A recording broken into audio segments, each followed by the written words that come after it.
Class में हम जानेंगे कि टैग्स और एट्रीब्यूट्स क्या होते हैं और ये किस तरह से काम करते हैं। इसके लिए हम देखते हैं क्या होते हैं। सबसे पहले क्लास देखते हैं आज हम क्या-क्या पढ़ेंगे। आज सबसे पहले हम क्या पढ़ेंगे, एचटीएमएल टैग्स क्या होते हैं, इनका स्ट्रक्चर क्या होता है और एचटीएमएल एट्रीब्यूट्स क्या होते हैं। उसके बाद में हम इस चीज़ को प्रैक्टिस करेंगे। ठीक, सबसे पहले हम एचटीएमएल टैग्स के बारे में जानते हैं।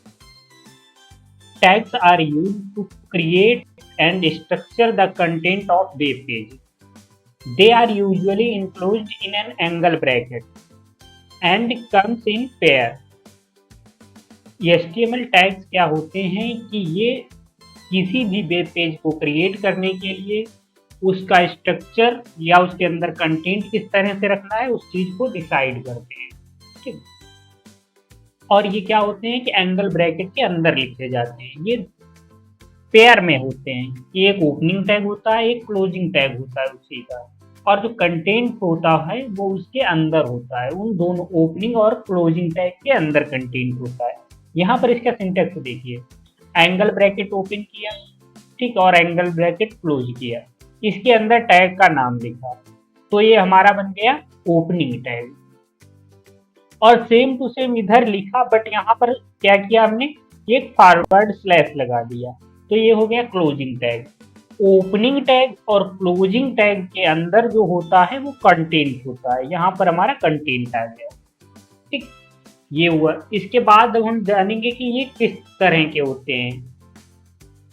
सबसे पहले इनका स्ट्रक्चर क्या होता है। एक ओपनिंग टैग होता है। ओपनिंग टैग क्या है, किस तरह से वर्क करता है। ओपनिंग टैग क्या है, this marks the beginning of an element.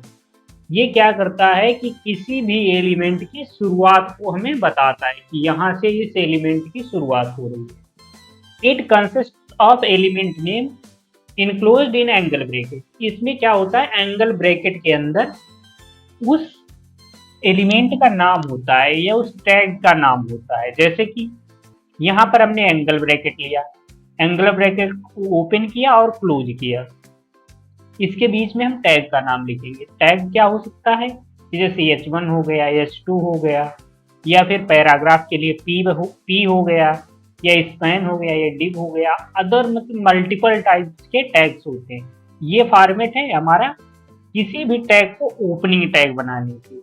इसके बाद में हम देखते हैं क्लोजिंग टैग कैसे बनता है। क्लोजिंग टैग के लिए हम क्या करते हैं कि दिस क्लोजिंग टैग क्या होता है, सबसे पहले इसके बारे में जान लेते हैं। This marks the end of an element.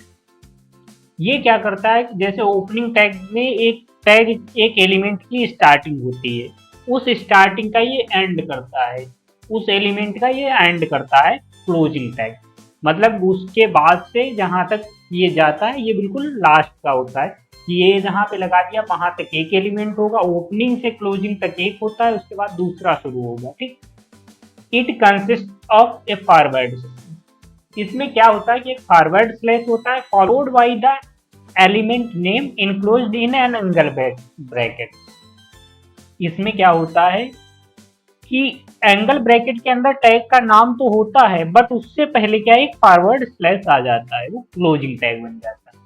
और तीसरा क्या होता है कि एक सेल्फ क्लोजिंग टैग होता है। ये ऐसे टैग होते हैं जिनका क्लोजिंग टैग अलग से नहीं लिखना पड़ता है, वो खुद में होते हैं, इनके अंदर कोई कंटेंट नहीं पड़ सकता। जैसे सम HTML elements do not have any content, इनके अंदर कोई कंटेंट नहीं डाला जाता है, एंड आर सेल्फ क्लोजिंग, और इनका कोई क्लोजिंग टैग अलग से नहीं होता है, ये खुद में ही क्लोजिंग टैग होते हैं। ठीक, they have a forward slash before the closing angle bracket. ये क्या करते हैं कि जो क्लोजिंग एंगल ब्रैकेट होता है उससे पहले एक स्लैश आ जाता है। इसका सिंटेक्स तो देखते हैं। एंगल ब्रैकेट ओपन किया, टैग का नाम दिया, ठीक, उसके बाद में स्लैश लगा के फिर एंगल ब्रैकेट को क्लोज करेंगे, तो ये क्या हो जाएगा, सेल्फ क्लोजिंग टैग हो जाएगा।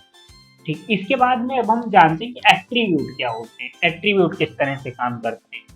ठीक, tags can have attributes. Tag जो होते हैं उनके एट्रीब्यूट भी हो सकते हैं, that provide additional information or modify the behavior of the element। ये क्या करते हैं कि या तो उस टैग को कोई एडिशनल इंफॉर्मेशन प्रोवाइड कर देते हैं, या तो क्या करते हैं कि उस टैग का बिहेवियर ही चेंज कर देते हैं, उस एलिमेंट का बिहेवियर ही चेंज कर देते हैं। अभी जब हम प्रैक्टिकली देखेंगे तब इसमें देखेंगे कि किस तरह से ये बिहेवियर चेंज करते हैं। ठीक, attributes are specified within the opening tag. जो ओपनिंग टैग होता है उसके अंदर इन्हें लिखा जाता है। जैसे यहाँ पे हमने एक एंकर टैग लिया, ये यहाँ से इसका ओपनिंग टैग है, बट इसी के अंदर हमने क्या लिखा एचरेफ, और इस एचरेफ में हमने क्या दे दी वैल्यू अबाउट, मतलब ये एचरेफ हमें कहाँ पे अबाउट पे भेज दे, और ये इसका क्लोजिंग टैग है, उसके बीच में कंटेंट है। ठीक, इस तरह से ये हमारा आज का हो गया। अब क्या करेंगे कि थ्योरी तो हो गई, अब इसका हम प्रैक्टिकल देखते हैं कि प्रैक्टिकली हम इन चीजों को किस तरह से इम्प्लीमेंट करते हैं। ठीक है, अब हम चलते हैं कोड एडिटर पे अपने।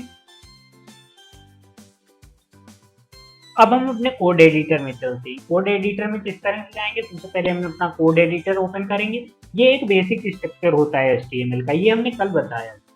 ठीक, अब यहाँ पे हम क्या करेंगे कि कोड एडिटर में जैसे टाइटल है, टाइटल में हम करेंगे कि माय फर्स्ट वेब पेज, मेरा पहला वेब पेज। ठीक, अब इसके अंदर हम टैग किस तरह से बनाएंगे, सबसे पहले हमने एक एंगल ब्रैकेट लिया, एंगल ब्रैकेट के अंदर हम कोई भी टैग का नाम देंगे। जैसे हमें हेडिंग बनाना है तो हेडिंग के लिए हम H1 दे रहे हैं यहाँ पे। ठीक, अब ये हमारा ओपनिंग टैग बन गया, इसी का अब हमें क्लोजिंग टैग बनाना है।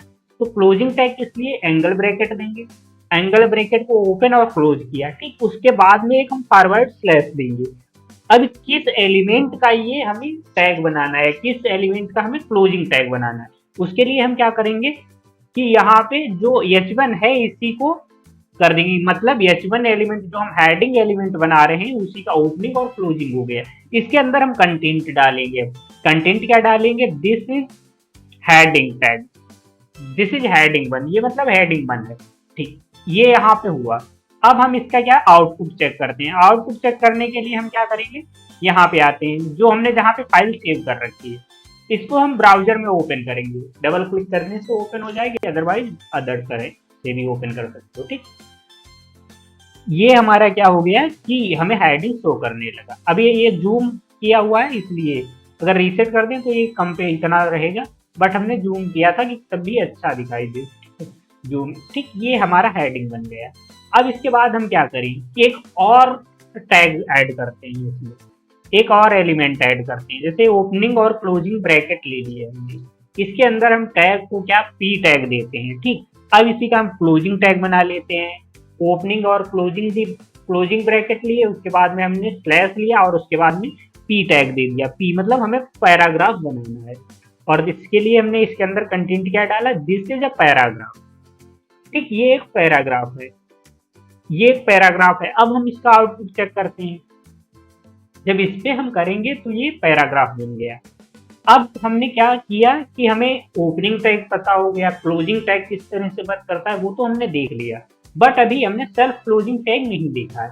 तो उसके लिए हम क्या करेंगे कि जैसे ये पैराग्राफ है, इसको हम क्या करना चाहते हैं, यहाँ से ब्रेक करना चाह रहे हैं। ब्रेक करने के लिए हमें क्या करना होगा, सबसे पहले तो ब्रैकेट लेंगे, उसके अंदर हमें क्या BR टैग ब्रेक के लिए यूज किया जाता है। ठीक, BR को यूज किया जाता है, तो हमने BR टैग ले लिया, ये ओपनिंग हो गया। जैसे ओपनिंग टैग बनता है उस तरह से ये बन गया। बट ये सेल्फ क्लोजिंग टैग होता है, इसलिए हम इसमें क्या करेंगे कि स्लैश यहीं पे लगा देंगे। तो स्लैश लगाया, अब क्या करेगा कि ये इस पैराग्राफ को यहाँ से ब्रेक कर देगा, कि मतलब दिस इज ये अलग आएगा और ये जो पैराग्राफ लिखा हुआ है ये नेक्स्ट लाइन में जाएगा। ठीक, इसे अब हम इसका आउटपुट देखते हैं, एक बार रिफ्रेश करते हैं, आउटपुट ये हमें शो कर देगा। ये क्या किया, दिस इज आगे पैराग्राफ को नीचे दूसरी लाइन में, ये हमारा BR टैग होता है। इसी तरह से एक और टैग होता है सेल्फ क्लोजिंग टैग। वो क्या होता है कि एक हम अगर यहाँ पे ब्रैकेट लें, उसके बाद में हम HR लिखें, HR लिखा, बट ये सेल्फ क्लोजिंग टैग होता है, तो इसके लिए हमें क्या करना होगा कि स्लैश लगाना पड़ेगा। तो ये क्या करेगा कि हमारे पेज पर एक हॉरिजॉन्टल लाइन ड्रॉ कर देगा। अब यहाँ पे जैसे यहाँ पे हमने किया आए, तो अब हम इसे रिफ्रेश करते हैं, तो ये क्या कर रहा है कि एक हॉरिजॉन्टल लाइन हमें मिल गई है।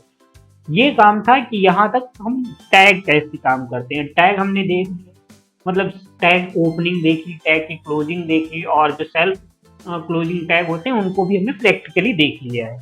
इसके बाद हम क्या करेंगे कि यहाँ से अब हम एट्रीब्यूट को देखेंगे कि एट्रीब्यूट किस तरह से काम करते हैं। इसके लिए एक जैसे हम कोई एंकर टैग ले लेते हैं, ठीक। यहाँ पे हमने एंकर टैग, इसका ओपनिंग और क्लोजिंग लिया। किसका लिया? एंकर का। एंकर मतलब लिंक बनाने के लिए जो ए टैग यूज करते हैं, ठीक, इसको हमने लिया है। इसके अंदर हमें कंटेंट में डाला क्या है? Visit Google. यहाँ पे हमने क्या किया कि गूगल को विजिट करना है, तो यहाँ पे ये हमने ये ले लिया। यहाँ पर अगर अब अभी हम इसका आउटपुट देखें तो एक एलिमेंट बना है इस तरह से। अभी इसका कोई बिहेवियर अलग टाइप से नहीं, बट इसका बिहेवियर हम चेंज करेंगे एट्रीब्यूट्स का यूज करके। जैसे ये अभी यहाँ पे क्लिकेबल नहीं है, बट अगर हम इसे चाहते हैं कि क्लिकेबल बने तो हम इसके अंदर एक एट्रीब्यूट ऐड करेंगे। एट्रीब्यूट क्या ऐड करेंगे? href, और href के अंदर गूगल डॉट, ठीक। ये हमने क्या किया है कि ये href टैग यूज कर दिया है, href एट्रीब्यूट ऐड किया है, और इस एट्रीब्यूट के बाद हम एक और दूसरा टैग, दूसरा क्या, इस टैग के अंदर एक दूसरा एट्रीब्यूट ऐड कर रहे हैं। दूसरा क्या है? टारगेट है। टारगेट का मतलब क्या होता है कि जो हम पेज ओपन करें वो सेम पेज पे ना ओपन होके किसी अदर टैब में ओपन हो, मतलब अदर टैब में, ठीक। तो यहाँ पे हम क्या करेंगे? ब्लैंक लेंगे। ब्लैंक अदर पे यूज करेगा, सेम करते हैं तब तो कोई टारगेट डालना ही नहीं होता है, ठीक। ये हमने डाल दिया। अब अगर हम यहाँ से इसका आउटपुट देखें तो इसका अब आउटपुट हमें क्या मिलेगा?